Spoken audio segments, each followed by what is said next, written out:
everyone, so today we'll be talking about the SARS-CoV-2 virus, which is what we now know as the COVID-19 pandemic. So the SARS-CoV-2 virus looks like this. It belongs to the Coronavirus family because it is a positively single-stranded RNA virus. And some key features include the spike protein, the matrix protein, the nucleoprotein, and the envelope protein. The SARS-CoV-2 virus binds to the ACE2 receptor in our body with its spike protein. It gets endocytosed and fuses with our membrane, then releases its viral RNA, which gets translated by replicase enzymes.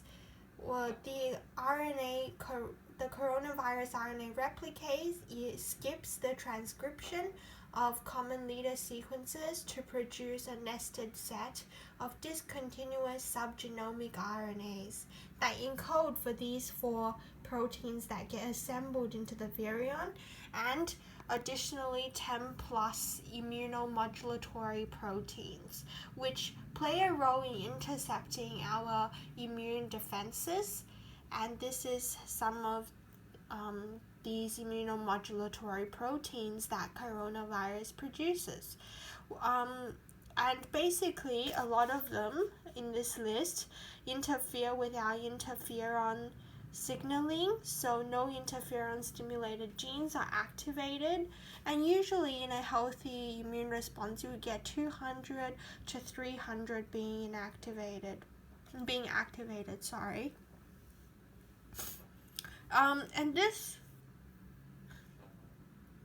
And this replicase enzyme is also special because it is able to proofread the coronavirus genome for any errors. And this genome, for RNA virus is actually very big. It's around 27 to 32 kilobases, so almost the size as some of our DNA viruses. So having this proofreading ability obviously allows it to better evade our immune defense and also be more effective in its transmission.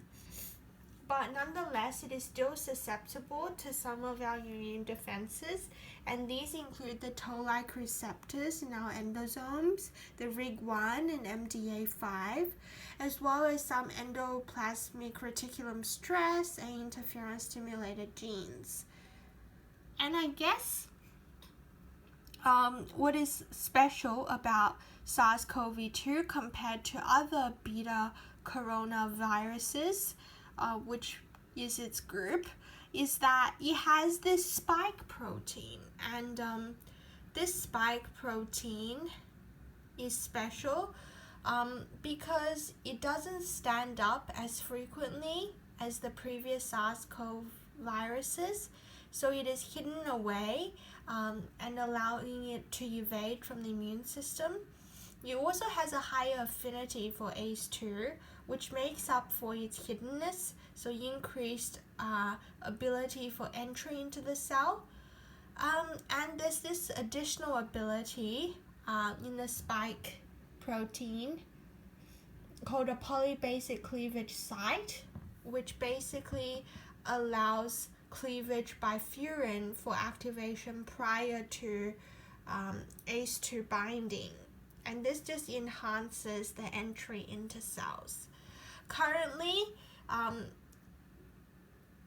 we have some vaccine and natural antibodies as treatment, but this can be harmful in some cases.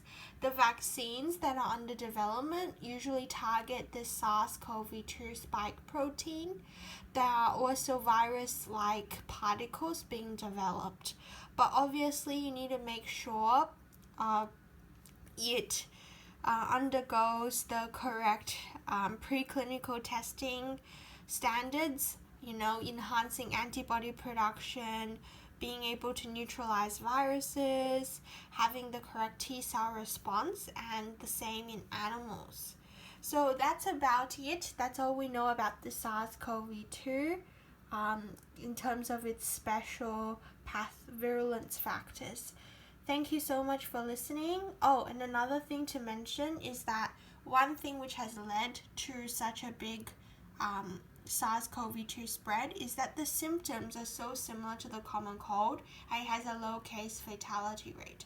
And all those genomic differences that we talked about play a very important role in its transmission.